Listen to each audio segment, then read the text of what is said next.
Thank you everyone for joining us today for RDM in Canada, Perceptions and Practices Across the Disciplines.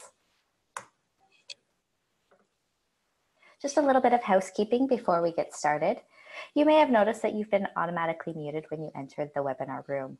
This webinar is being recorded and the chat may be archived for those who are unable to attend. We do encourage everyone to use the latest version of Zoom so that you have access to all of the features, including security updates. We encourage everyone to use the chat feature if you are having technical difficulties or if you have additional resources to share. Please use the Q&A option to ask questions of the presenters.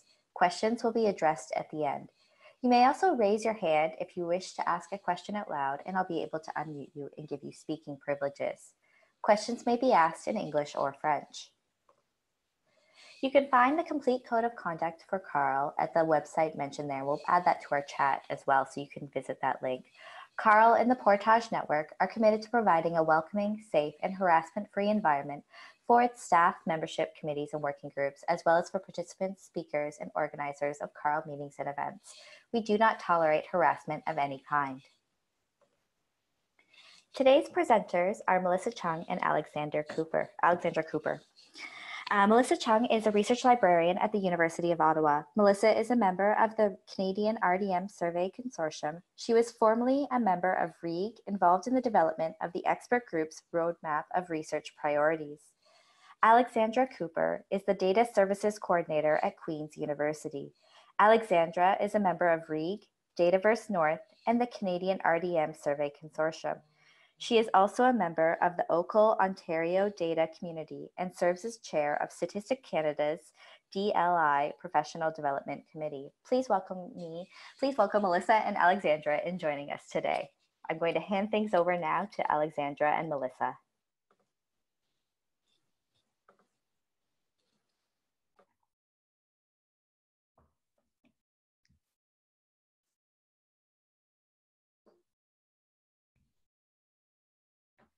All right, well, thank you, Melanie, for the lovely introduction. And thank you everyone for joining us for our presentation today.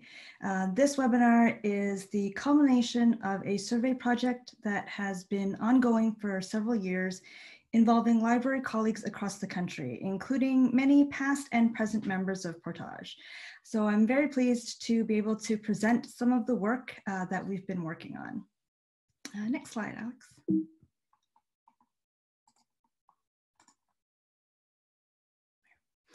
For those of you who may not be very familiar with the project, here's a little bit of background information. The survey instrument that we've been using was initially developed in 2015 by librarians at the University of Toronto to gather information on RDM practices of researchers in science and engineering. They reached out to colleagues at other libraries who they thought would be interested in collaborating on the project. And the institutions that were part of the very first group to run the survey included the University of Alberta, UBC, Waterloo, and Queen's. Following the success of the Science and Engineering Survey, it was then adapted for the Humanities and Social Sciences in 2016. And that survey also included business, management, education, and law. And at this point, the project expanded very quickly across Canada as several university libraries signed on to use a common survey instrument to survey researchers at their respective institutions. And at this point, the group involved in working on this project was known as the Canadian RDM Survey Consortium.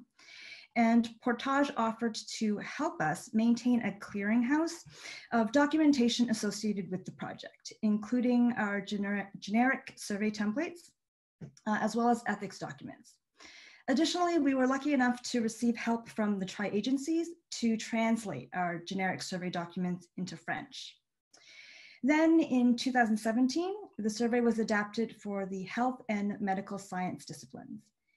Results from each of these discipline-specific surveys have been presented at conferences over the years, and the consortium continued to grow until we reached 14 institutions in 2018. Now, this past year, I've had the opportunity to take an academic leave or sabbatical to focus on the consortium's efforts to aggregate the data that we collected from all 3 of these surveys that were administered from 2015 to 2018 in order to create a national data set. The aggregated data allows us to identify trends in common RDM practices across the country, and we can compare any differences between the disciplines. Next slide, please.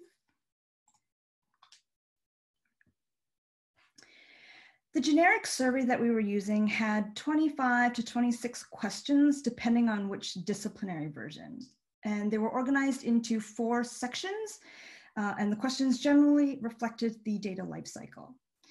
In using the common survey instrument, we all agreed not to change any of the questions, with the exception of some of the examples that may need to be modified for a specific institution. So for example, we were using the names of institutional data repositories. Making sure that we were all using the same survey questions allows us to combine and compare the data collected by each of the participating institutions. Each institution ran the surveys individually using their own survey software, and they could customize the survey a little bit based on institutional characteristics and local interests.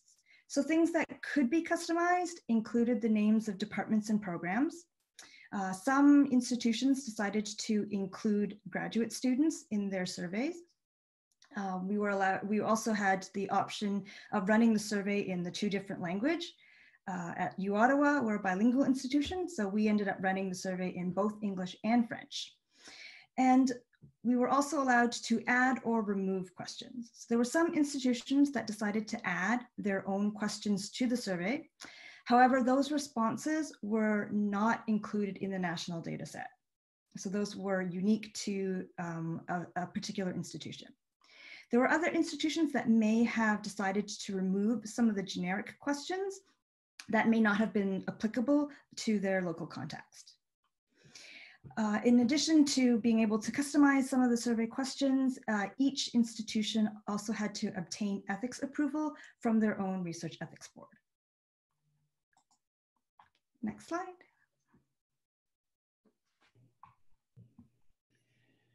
Using the generic surveys, a generic code book was created for the national data set with standardized variables, categories, and question text. Instructions were written on how to standardize an institution's survey so that it could be included in the national data set. This included regrouping of the rank, funding, and faculty or department variables into a standard list, and removing all text responses in the data set so that confidentiality could be maintained.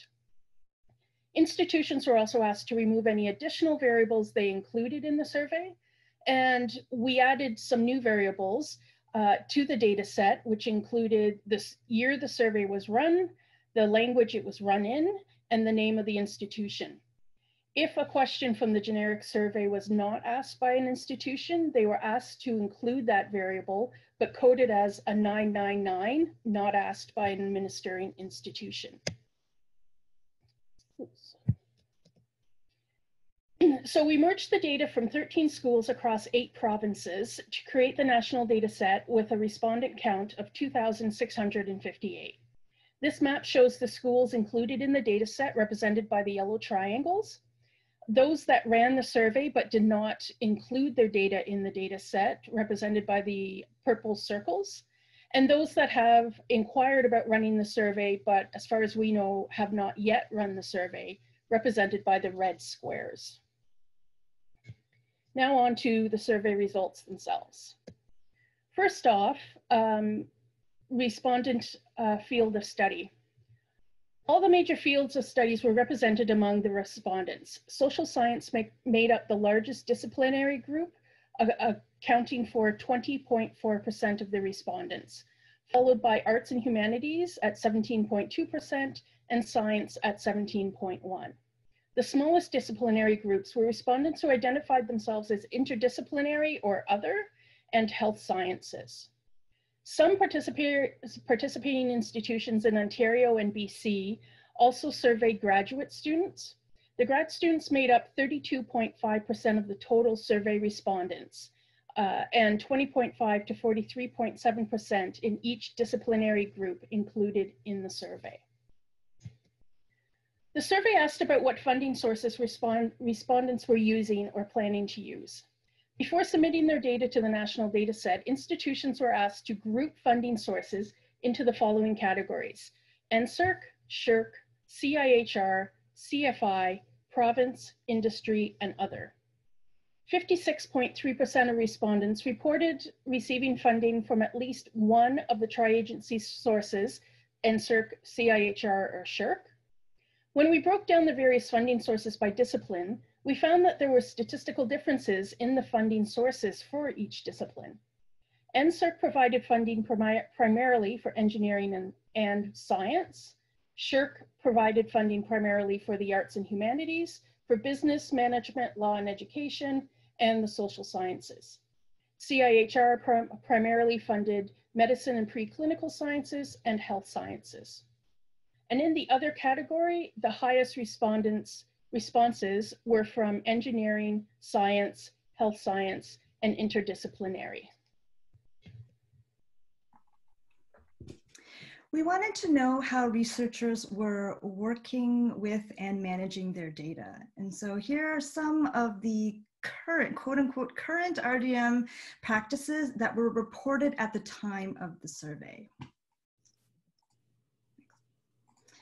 When we asked survey respondents to estimate how much data storage they use in an average research project, these were the results that we got. As you can see from the chart, 55.1% of respondents reported they use less than 50 gigabytes of storage.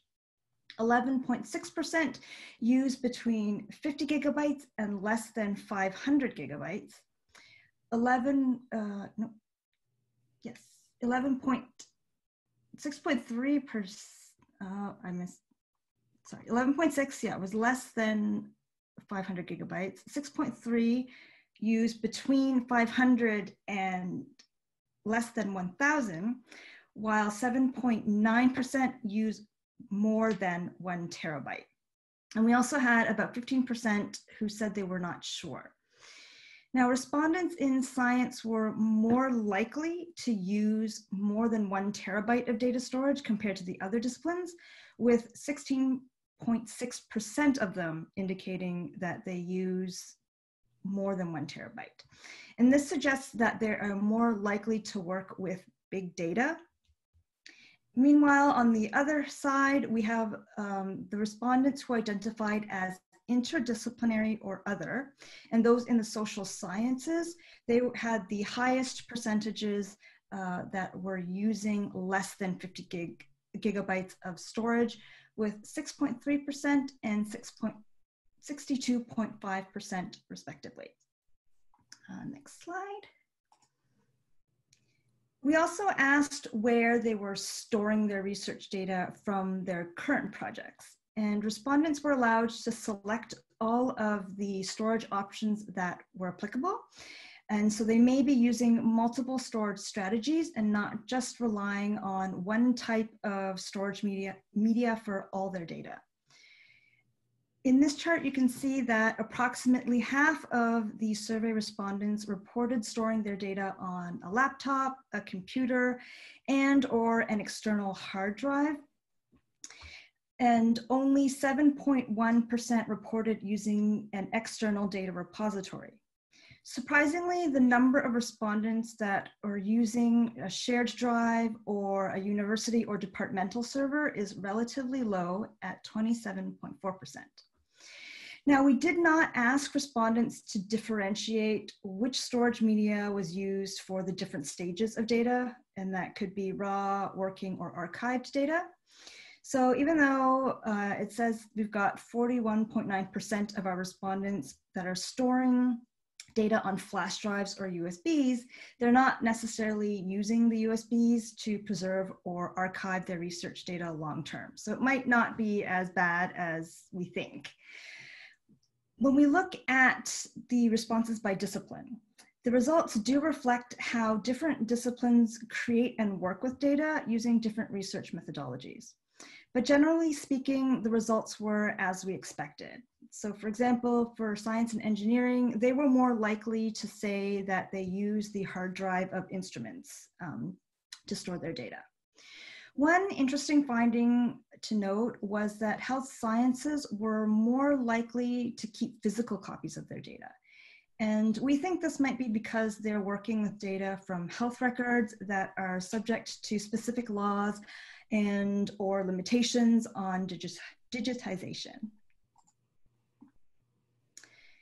This chart here shows how long respondents will typically keep their data after the project is completed.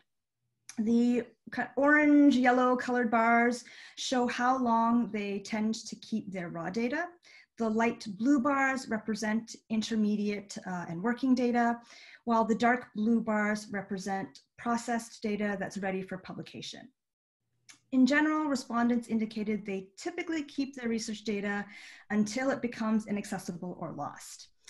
However, we don't know whether or not they are doing anything to actively preserve their data or to prevent data loss, such as performing backups.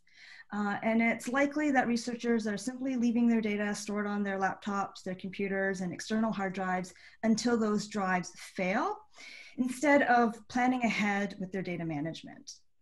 So they may not be considering the costs of retaining data long-term, and that if they were to think about that, it might encourage them to decide what data to keep and for how long, as well as what can or should be deleted. So maybe they might rethink some of their strategies if we were to encourage them to plan ahead.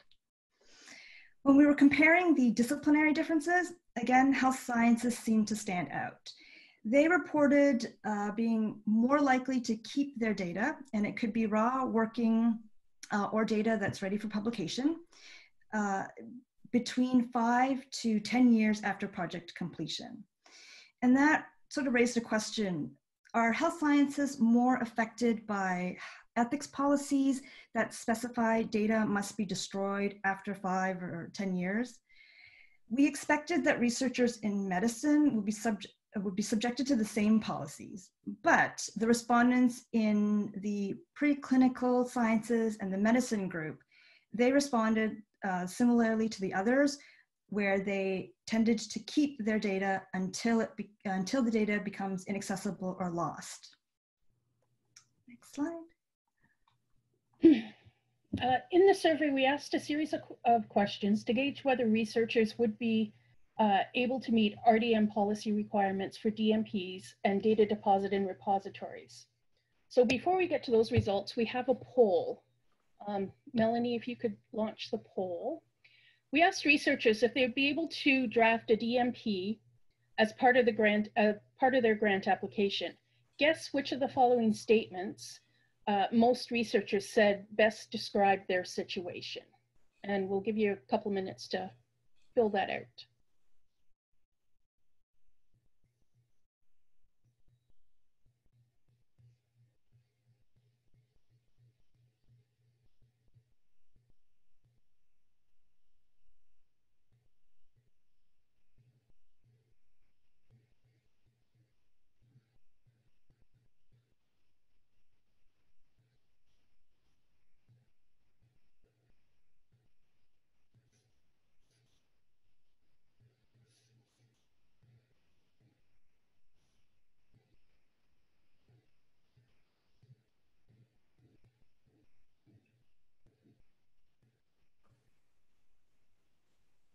Okay, I'm going to end the poll now and share the results.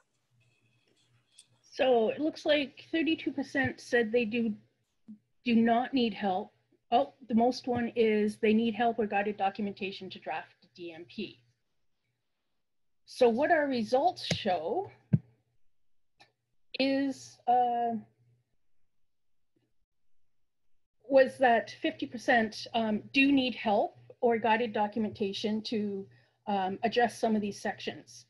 We have a significant finding here because 86% of respondents reported that they would need help or prefer to have help to fill out a DMP. So as you can see in the graph here, if you put together the prefer help and need help, that comes up to 86%. So most of the respondents feel like they need some sort of help to create a DMP. This finding is also reflected later in the responses to questions about services that could be offered, and is an area where we can provide a lot of help to researchers. Breaking these responses down by discipline, we see that most need help in the arts and humanities. 62.4% of respondents in arts and humanities said they would need help, compared to other disciplines where 43.1 to 55% reported needing help. Looking at this question from the funding source angle, those receiving or planning to apply for NSHIRC grants appear to be slightly more confident without assistance to draft a DMP than those who are receiving or planning to apply for CIHR or SHIRC grants. But this is a small percentage compared to those reporting a need for assistance, where SHIRC at 51 or those applying for SHIRC at 51.1%, reporting the highest need for assistance. NSERC reported 46.4% and CIHR a similar percentage, 46.7%, also need help.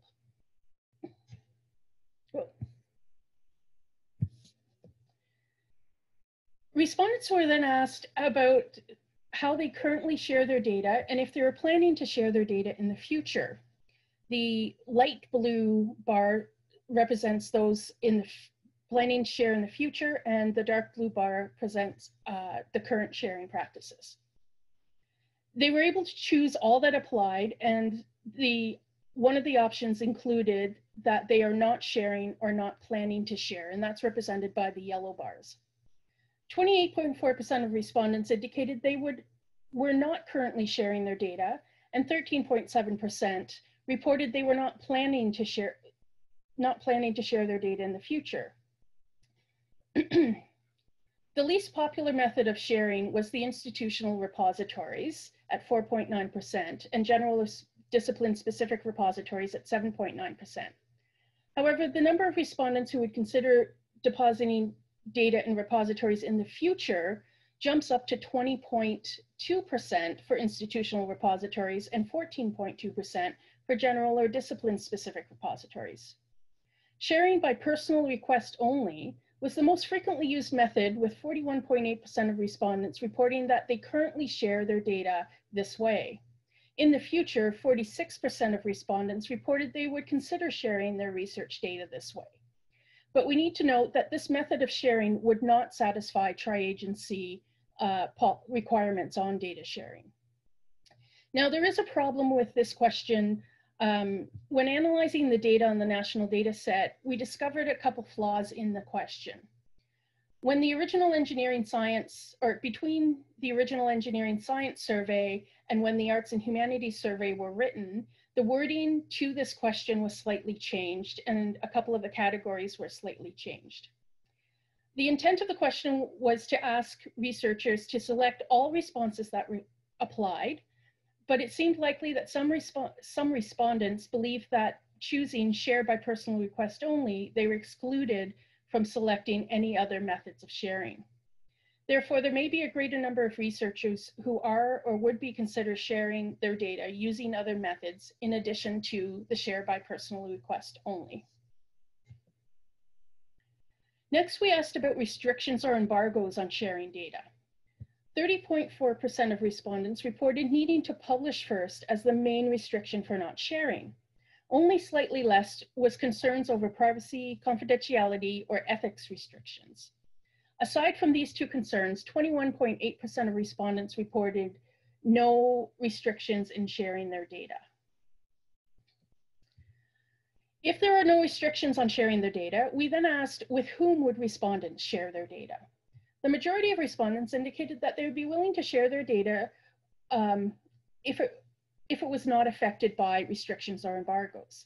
However, they prefer to share with specific audiences, such as immediate collaborators and researchers in the same field.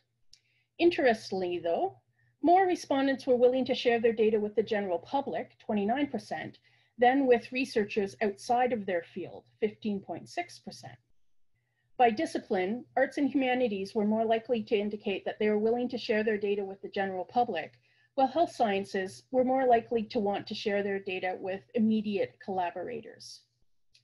And now we have another poll. What do you think is the most common reason why researchers would not be willing to share their data? And we'll give you a couple minutes to fill that poll out.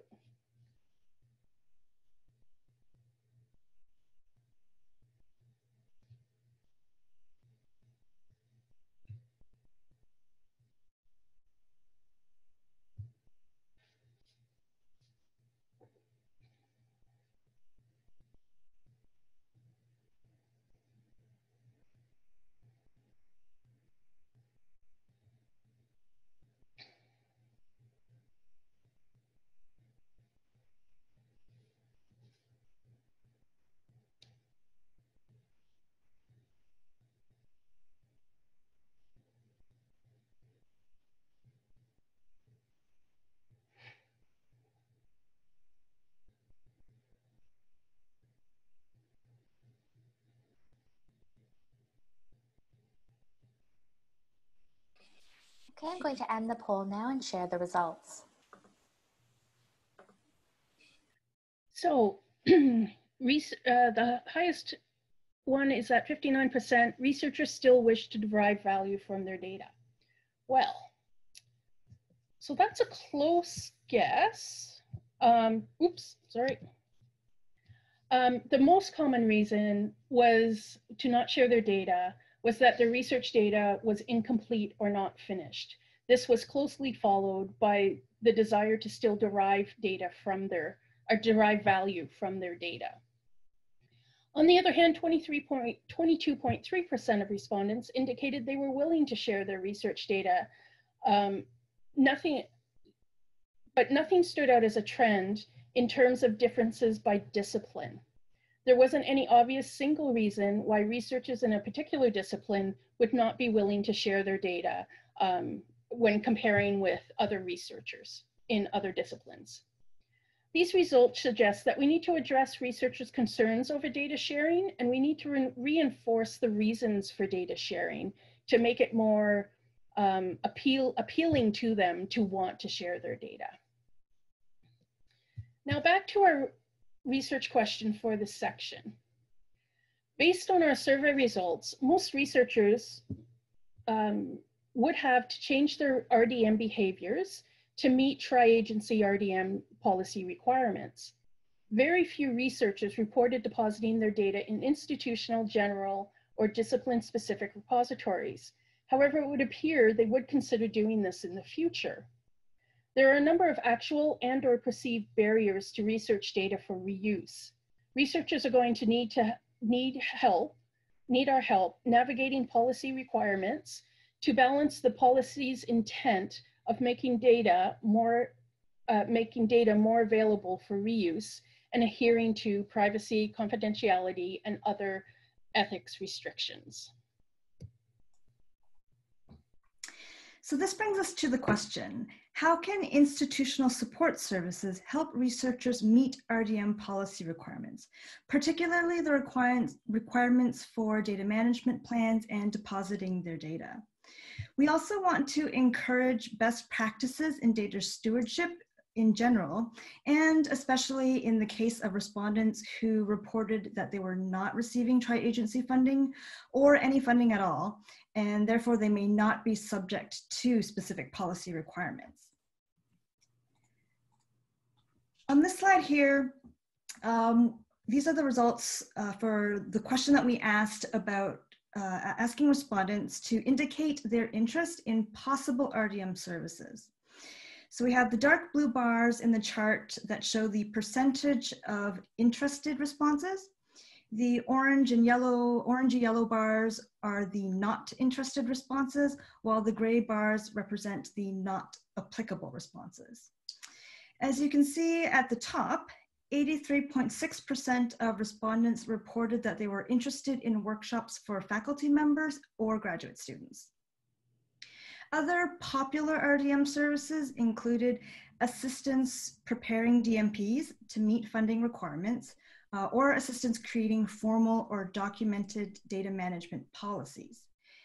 Information about funding and journal requirements regarding research data, and an institutional repository for long-term access and preservation of research data. Now we do have to note that this question was prefaced with the hypothetical scenario of DMPs being made a part of grant applications from funding bodies such as the tri-agencies. And one of the previous questions that we were talking about was asking respondents if they could prepare their own DMPs. So the wording of the question and the orders that the questions were presented in the survey may have introduced bias in the responses by making respondents really think a lot about DMPs. And so that might have contributed to so many of them selecting assistance with DMP preparation as one of the services they were most interested in. Now, on the other end, the least popular services were digitization of physical records, assignment of permanent DOIs for datasets, and assistance with depositing research data in appropriate disciplinary or external data repositories. When we compare the results by discipline, we see that different disciplines were more interested in some RDM services than others. So here in our table, we have our list of all the fields of studies or the different disciplines that we were looking at. And in the middle of the table, we have listed the most popular RDM service for each one of these disciplinary groups, and based on the percentage of interested responses. Overall, health sciences were very keen on RDM services compared to the other disciplines. They tended to have a very high percentage of respondents, over 80%, that were indicating an interest in several RDM services that we had listed in the survey. And as you can see in the table, information about funding and journal requirements was the most popular service for health sciences, as well as the preclinical sciences and medicine. Now, on the other end of the spectrum, researchers or respondents in science had the higher percentages of not interested responses compared to other disciplines. So this might mean that they are more confident in their RDM practices, which isn't all that surprising because science is considered a data-intensive field, and many of the previous studies and initiatives in RDM do tend to focus on research in science. So we can see here in the table that an institutional repository was the most popular service for science, as well as researchers that identified as interdisciplinary or other.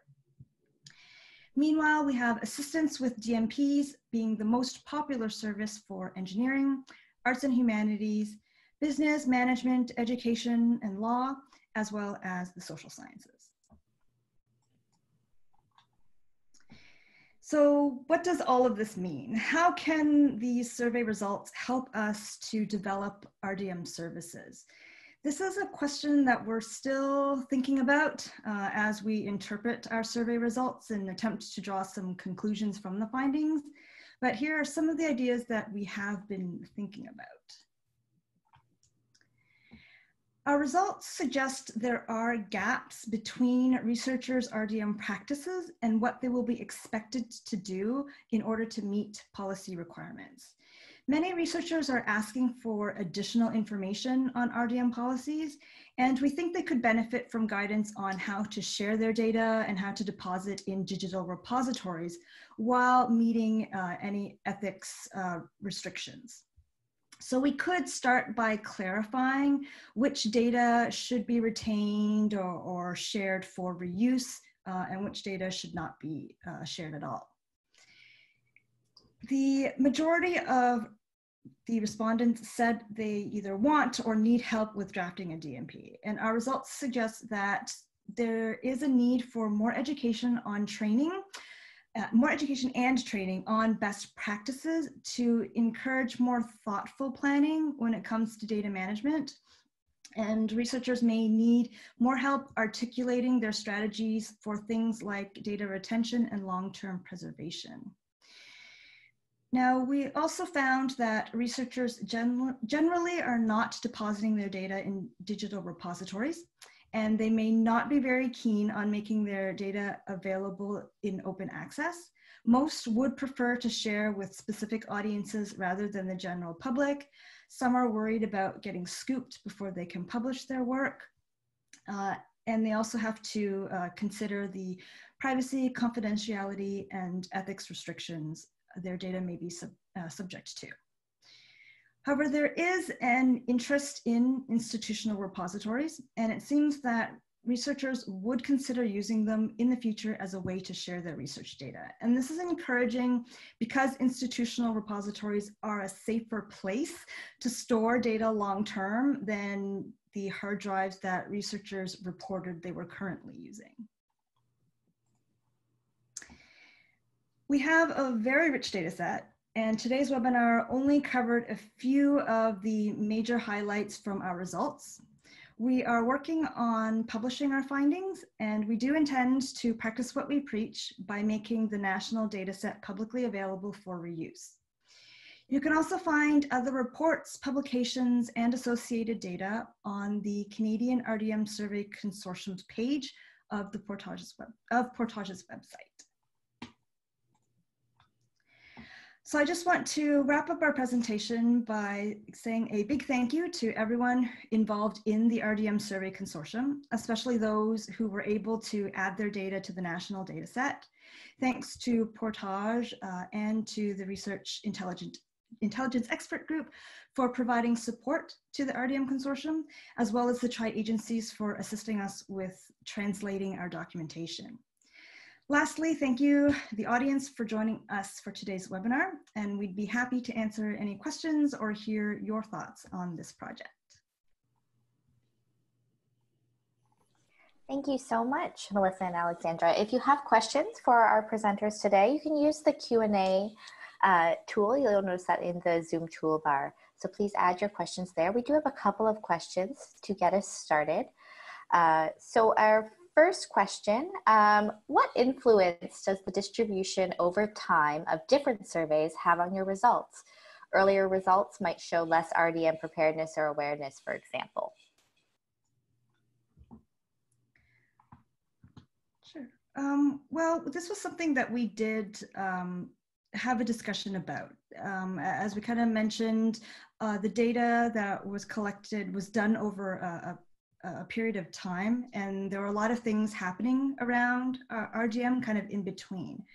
But our thinking was that with sort of the lens that we were taking to put this in context of the anticipated tri-agency RDM policy, because that policy has not come into effect yet, and these requirements are not currently in place, we thought that there may be increasing awareness about RDM related topics. And certainly there was probably some selection bias in the people who chose to participate in the survey.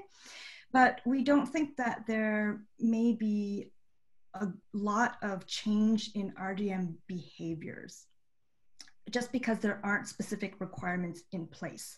So a lot of the questions that researchers might have, or things that we kind of saw in the results of our survey, I think there's still things that researchers are thinking about. Does that kind of answer the question? Thanks, Melissa. Jeff, did you have anything to add to that question, or anything further that you'd like to explore? No, that's she's letting people know that was my question. So apologies to you, yes. Alex, for throwing that curveball at you. I appreciate your answer, and I think that you're probably right. I think it's just been a long lag time in getting the policy out, and so I don't know whether. I would imagine there's more awareness. I would like to think there's more awareness, but again, without the evidence, it's hard to know. I mean, maybe that's something else that could be teased out. And I'll just ask my follow-up question, which I haven't sent to Melanie yet, but are there plans to roll out the survey again post RDM policy launch? And if yes, do you plan to use the same survey instrument or a modified version?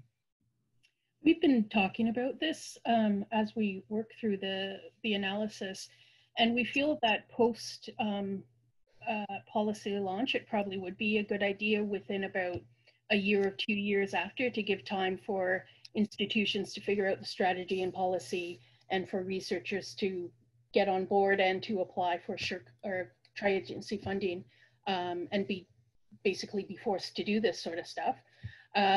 We are looking at possibly using a somewhat similar survey tool with a lot of the same similar questions, so that we can compare back and forth and see how much change there is. One thing we have talked about is part of the bigger issue with doing the analysis of the national data set is that each school did it on their own. Some did all 3 surveys, some did all 3 surveys as one, some did only parts of the surveys, either only asked like engineering but not the other 2 faculties. So what we're thinking is in creating that, the new survey, is we would create one generic survey that hopefully Portage or a Portage-like group would write and send out, allow each individual institution to run it at their institution, but there would be guidelines that you have to stick to these questions, so that we can get a more cohesive data set. So there is allow for better comparison between some of these questions. We had to really, using the size of data storage as an example, we had to kind of play with some of the data from the schools to get it all to fit together, because between the engineering and the social sciences, those the groupings were changed. So some schools use the engineering grouping, some schools use the science grouping, and it's sort of a mixture of those 2 things. So there were places where we had to really play with the data to get it to work together. So we are talking about it, but we need to put a lot more thought into it to make sure that we get one cohesive data set but also allow each individual institution control over when and how they run the survey. Thanks, Alex. Thanks, Melissa. We do have another question. Is there a question or response related to sharing limited by research ethics boards? We did have one of the categories in the share question was one of the restrictions, ethics or confidentiality. So we do have that, and we are looking at that in the publication we're working on. There'll be much more detail about all of the questions we presented today, but also about that.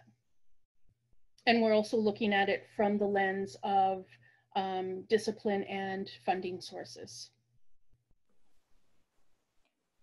Thank you. So our next question is from Evan. I was surprised that the most requested support from the respondents was workshops for faculty and grad students, given that faculty generally prefer individual help to workshops, in my opinion. Any idea why this was the case?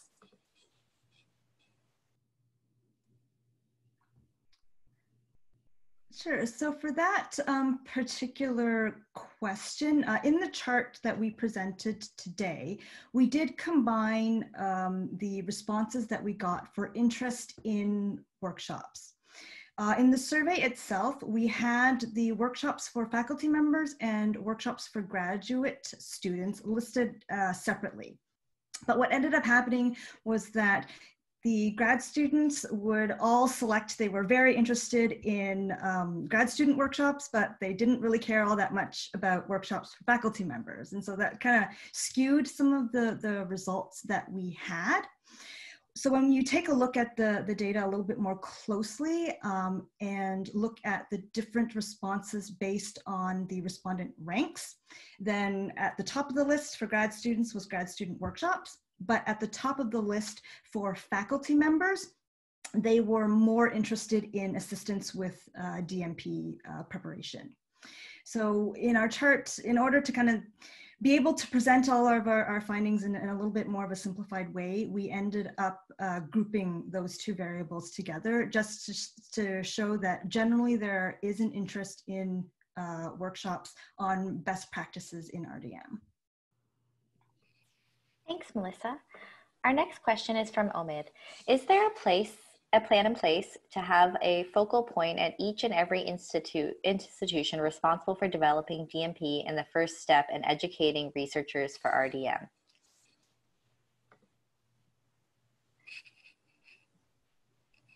I can repeat that.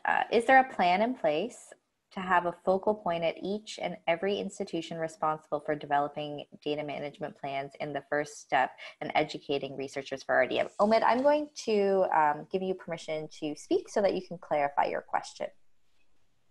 I mean, I can jump in here.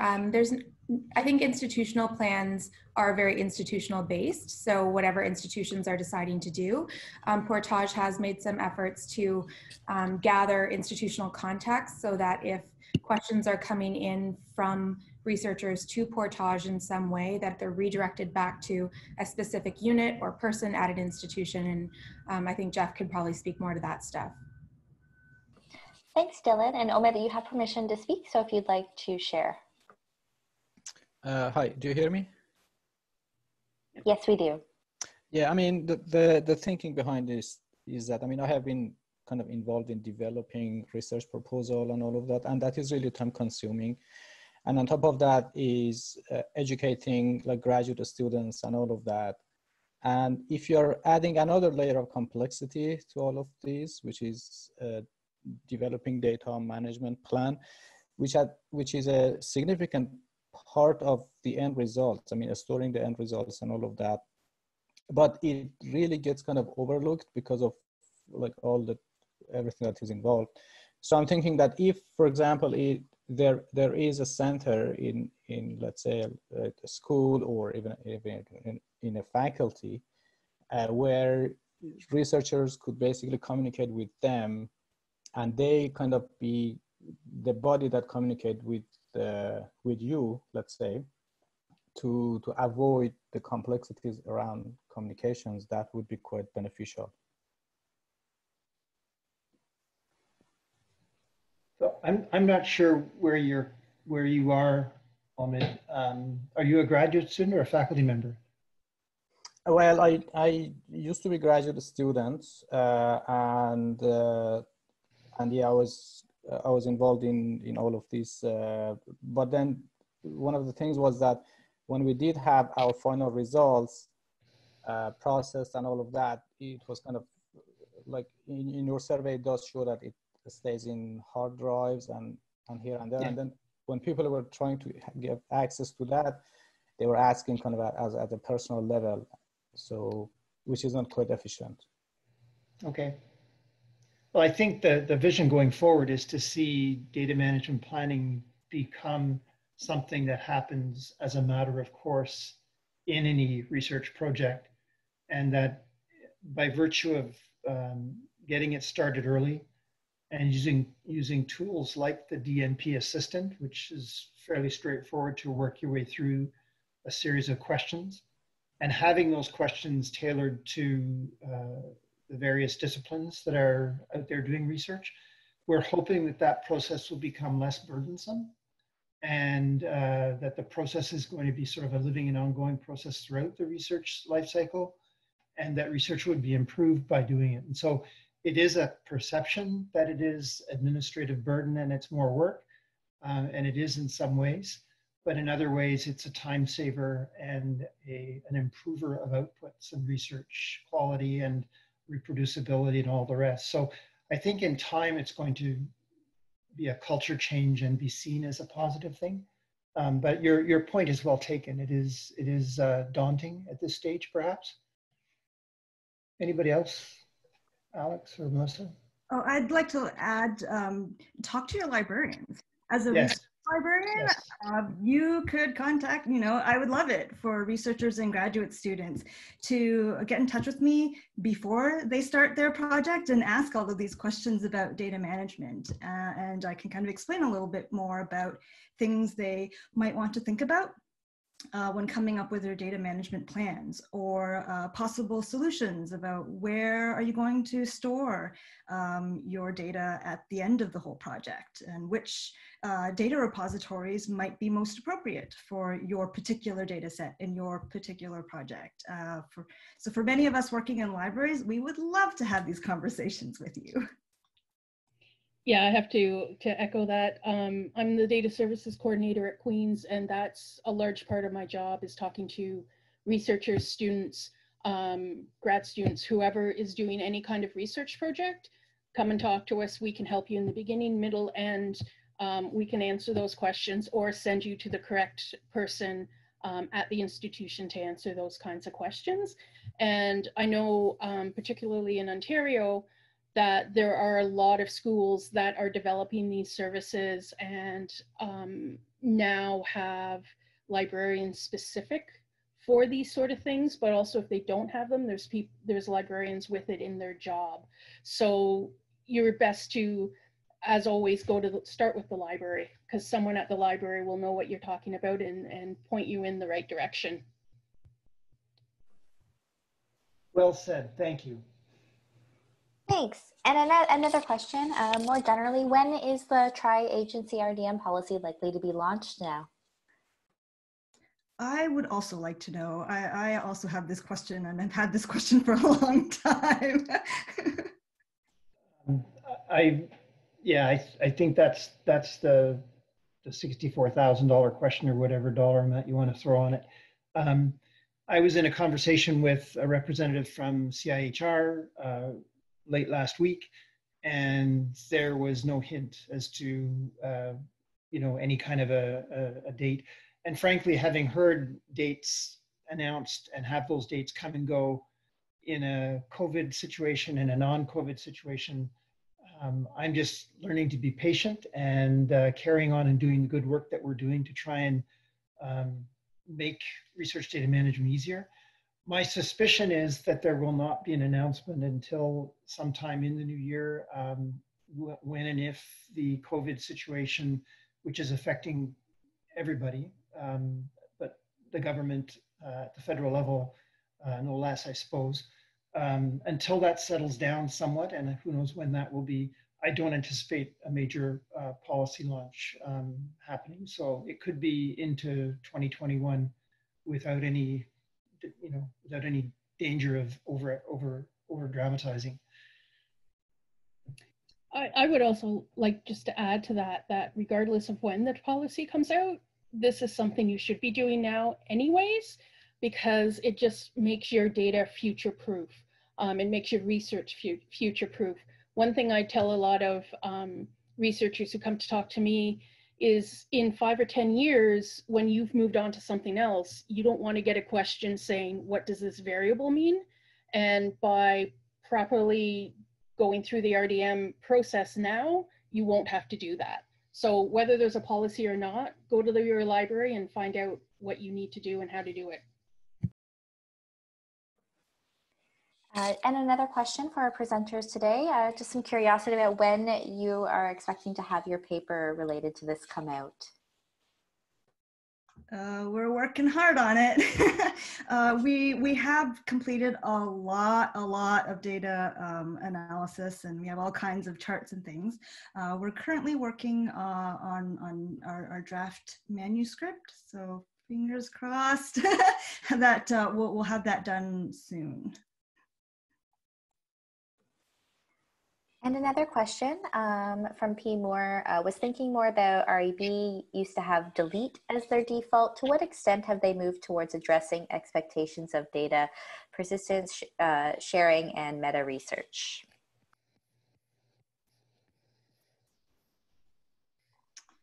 That's an interesting question. And I think, I mean, it might differ from institution to institution in terms of what the ethics board's requirements are. But just speaking from my experience in getting approval for this particular project, I believe for the U Ottawa Research Ethics Board, at the time when I was putting together my application, we did also have sort of that standard text in there to say that the expectation was data is typically destroyed after a certain period of time. But when I went to submit my application, I kind of put in or added a comment that our intention was to make the data publicly available and that we weren't planning on deleting the data because we wanted to have it available for reuse. I don't remember the exact wording I used, but I was trying to comment on following the principles of open access to data, and I didn't get any pushback necessarily from ethics boards about that. So maybe some of the perceptions are changing and some of these policies may be revised a little bit to allow for sharing more widely in cases where it's appropriate and it's safe to do so. Yeah, I would say same thing at Queen's. What I'm finding now is a lot of researchers are coming to the library saying, I submitted an ethics request, and they sent it back and said, we need more information about what you're going to do with it. Go see the library. So that's taken a few years to really get them on board with that.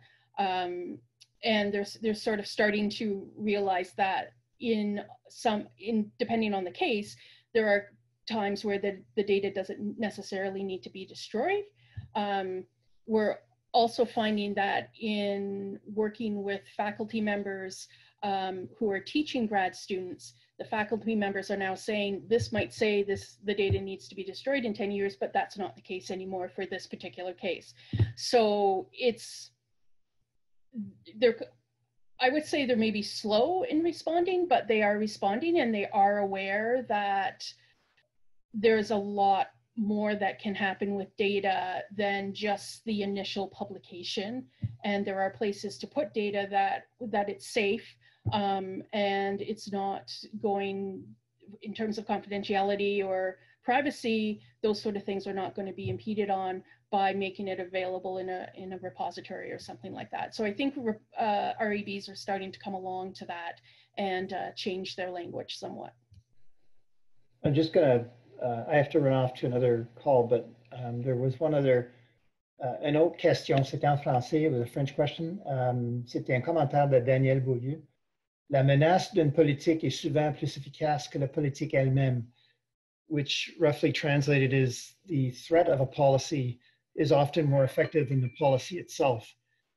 Puis, pour répondre, c'est pas une question, mais moi, je suis d'accord avec ça. La menace d'une politique, the threat of a policy, dans ce cas ici, est fort, très fort. Garde le progrès qu'on a fait jusqu'à date. Look at the progress we've made to date with just the threat of a policy. And I don't like thinking that it's the threat that has driven this. It's actually been because it's the right thing to do. But I agree fully with Danielle on that it's probably in some ways a benefit to us that the policy has been delayed as long as it has. And I have to run off the call, but thank you all. It's been wonderful. And I will leave it to Melanie. Thank you, Jeff. So it looks like we have one final question in our Q&A. We are a little over time. I do thank our presenters for staying with us. So just Jeanette from Brazil is joining us today, and they are asking, how are librarians, if so, preparing themselves to assist students on privacy and legal issues? Noting that it takes too much time for students to be prepared accordingly, often to address these requirements. So one thing we're doing at Queen's is we're having a lot of conversations with our research services office at the university, also with the privacy officer, and sort of figuring out how these, how to address students, how to provide students the best advice. The other thing we have done is a little bit of trial and error, which doesn't sound very efficient, but when I started with providing a data service, it was with Jeff Moon. He was the data librarian at Queen's. And the two of us started out with, okay, this group has come to us with this data. What do we do with it? And so it's a matter of just kind of talking through what's appropriate, what's acceptable, reading literature, seeing how things are done. There's a lot more information out there now than there was, say, 8 or 10 years ago when this was really just starting. But talking to other departments within your university and knowing what they're telling students, because sometimes it's more important what they're telling students or what their faculty is telling them than what I think the proper way to deal with a privacy issue is. So a lot of times I will send someone back to their advisor or to their faculty and say, find out what they're saying, especially if they're in a discipline like health sciences or medicine and they're dealing with patient data.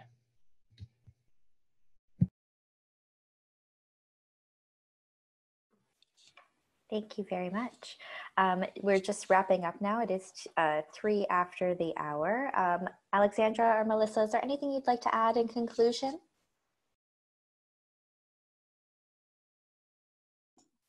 Stay tuned, I guess.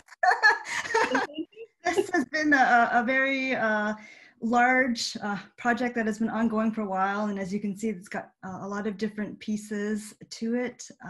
And hopefully we'll have our results published soon, so you can kind of take a closer look at some of the other findings that we couldn't cover in our webinar today. And if you're interested in running the survey, the generic surveys are there on the Portage website under the Canadian RDM Survey Consortium.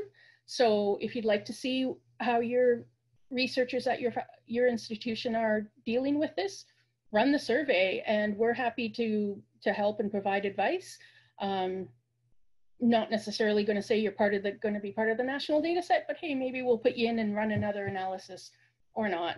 But yeah, run the survey before the policy comes out, and then you can run it again when the policy comes out.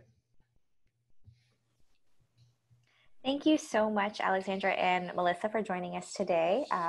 This does conclude our webinar. For those that are still on the call, we will be sharing the recording of this along with the slides shortly, so stay tuned to that. You'll receive that in your email. Thank you again for everyone joining us today.